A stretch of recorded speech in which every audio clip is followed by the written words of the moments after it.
Hey guys, back with another 6th grade heritage studies / ancient civ video. This is part 2 of unit 1 and dealing specifically with the civilization and the empires of ancient Mesopotamia, which you can see on this map right here. So current and present day Iraq, and going up a little bit more north of that as well.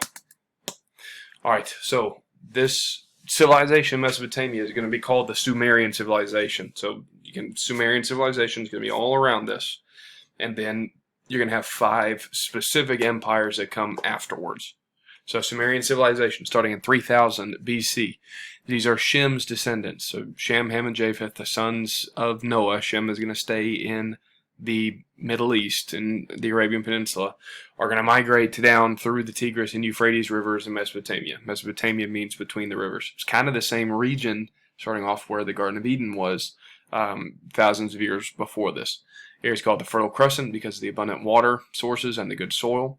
Their main way of living was through agriculture, which they grew and transported huge amounts of food for themselves and to sell to make money and for trade. In years where there was little rain, farmers were forced to dig canals leading from rivers to their fields. This is called irrigation, one of the first forms in world history, like a big ancient sprinkler system. Thanks to better farming techniques and increased irrigation, a surplus of food was developed, meaning not as many people had to farm.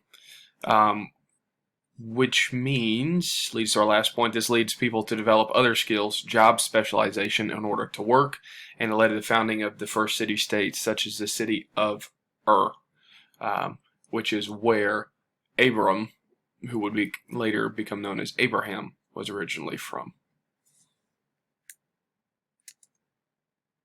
So some of the household idols or gods of the Sumerian civilization throughout the ages. And then this is what is left of the city of Ur, and you can see the big temple in the background. That is a ziggurat, one of the ancient temples of the Sumerian civilizations. So Ur is all the way going to be down here, kind of close to Kuwait City. Oh, there you go, right there. Not too far away from the Persian Gulf. Another closer view of the ziggurat of Ur. Society. A theme that you are going to that you will see as we investigate many of the ancient civilizations was the use of certain social classes, each with different roles, and Sumer is no different. Most of them are going to follow a similar pattern that you'll see as we get through everything.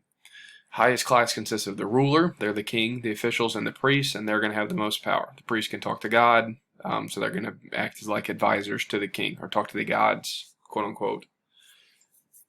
The middle class is usually going to be the largest class and is going to contain the workers such as farmers, fishermen, merchants, and artisans. The lowest class are going to be servants and slaves, who are either going to be debtors, prisoners of war, or criminals.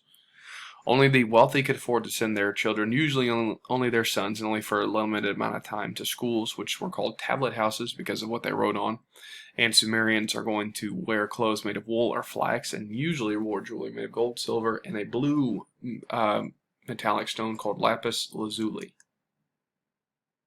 Example of social pyramid. You're going to see a bunch of these throughout the year, so get used to it. The religion, polytheistic, which, breaking that down, poly means many, theos means God, so many gods, like a polygon in geometry. Must keep the gods happy by sacrifices, offerings, and performing rituals, or they would turn against the people and cause bad things to happen, wars, famine, disease, etc. In the center of most Sumerian cities were temples called ziggurats, which we saw a couple of pictures of, which are used to house the gods and for worship as well as for governmental duties. Priests are the only ones who can talk to the gods, so they're going to be very, very important for interpreting the will of the gods, which is probably only the will of whatever they wanted to get done. Some of the more famous gods include the morning and evening star goddess Inanna, also known as Ishtar. She was the goddess of love and war. The sun god Utu, or Shamash, is the god of truth and justice. The freshwater god Enki, or Ea, wisdom, magic, arts, and crafts. And the storm god Ishkur, or Edad, thunder and rain. He, to me, kind of sounds like Thor, and it's amazing kind of as you study all of these different ancient civilizations and their gods, you're going to see a lot of gods kind of have the same like characteristics and character and powers across many of the different religions. It's very weird that places so far away with no contact with each other could have the same gods to believe in kind of the same thing. Here you go. So some of the people. Strange looking fellows.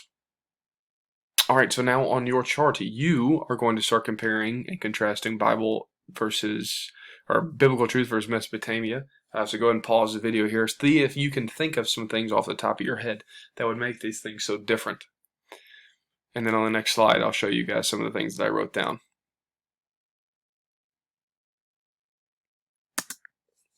There you go. So how are we the same? Comparisons are going to go in the middle. Worship, prayer, we seek to please the God our God in all we do, have priests and religious leaders. But how are we different? The contrasts are going to be on the side. So one side you label Bible, one side you label Mesopotamia. Monotheistic, which means one God. Salvation by grace through faith, love all people. Everybody can have a personal relationship and communicate with God.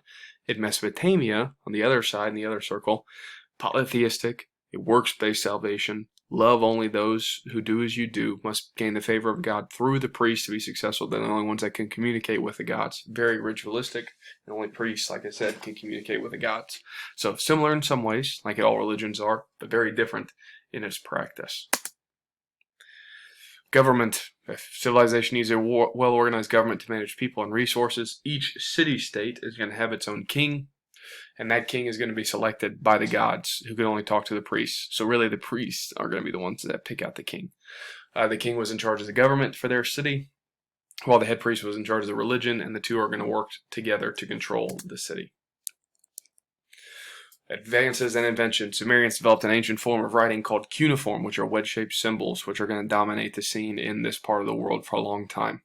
Sumerians also come up with the idea of mathematical zero, the 60-minute hour, the 60-second minute, and the 360-degree circle, all of which we use today. They studied the stars in a practice called astronomy and later on astrology in order to predict future events.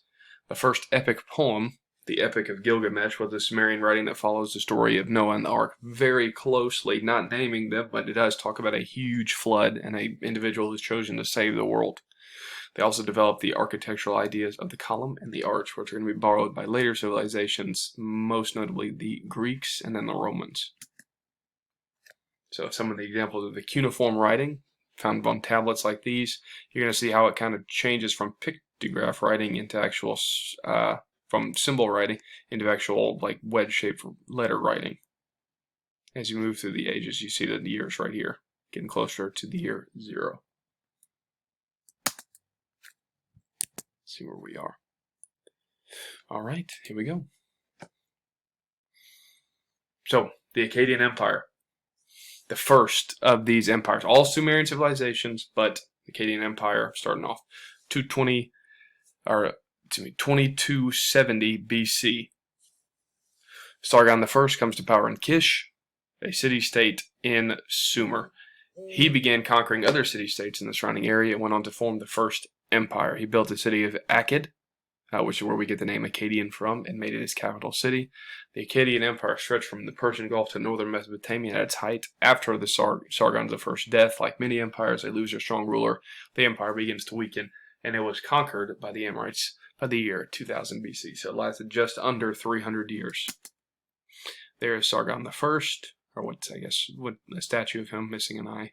And then the shaded area is the size of the Chaldean Empire.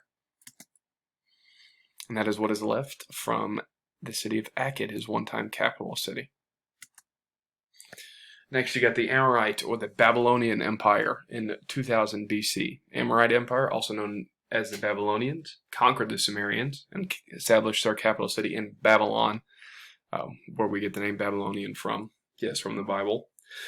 Along the Euphrates River, very close to modern Baghdad, Iraq, probably very close to where the Tower of Babel was located, and also very close to where the Garden of Eden was originally located, from our records. Babylon was actually established by Nimrod many centuries before, the great-grandson of Noah, and like I said, probably contained the Tower of Babel. The most famous Amorite ruler was Hammurabi, who successfully controlled most of central Mesopotamia. He is most famous and remembered for creating Hammurabi's Code, which is the oldest known collection of laws in history. This is where we get the phrase "an eye for an eye" comes from, and it was recorded on stone pillars and put in front of each city so that it could last for a long time. The Amorites are going to be taken over by the Hittites around 1600 BC, so about 400 years. There you go. This is an early version, and definitely not this perfect, of what Babylon look like, with the Tower of Babylon, a replica of the Tower of Babel. And there you have Hammurabi, who is successfully killing a lion, which is pretty impressive. Another picture of Hammurabi. And then some of these stone pillars have been found which have his code written on it, which is how we know about it. And this is a close-up of the engravings.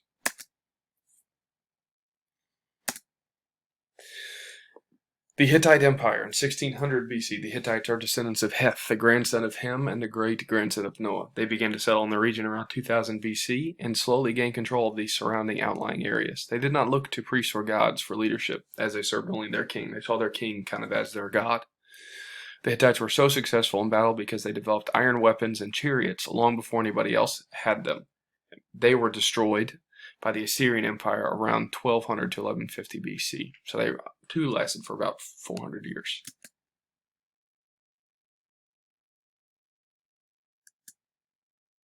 The Assyrian Empire. Formerly starting in 911 BC, the Assyrians had long been a dominant force in the east since 2500 BC, and after being taken over by the Hittites, they slowly established their own empire. They created the world's largest empire up to that point by the time they reached their height in 750 BC. Their capital city was Nineveh. Yes, that Nineveh where Jonah went to, which was built by Nimrod as well. They learned how to make iron weapons and chariots from the Hittites and used those in battle, along with a well-organized military structure and general ferocity in battle.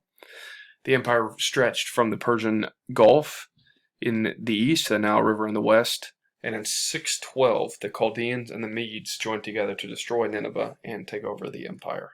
So it lasted for about 300 years, and the largest empire the world had seen at that point.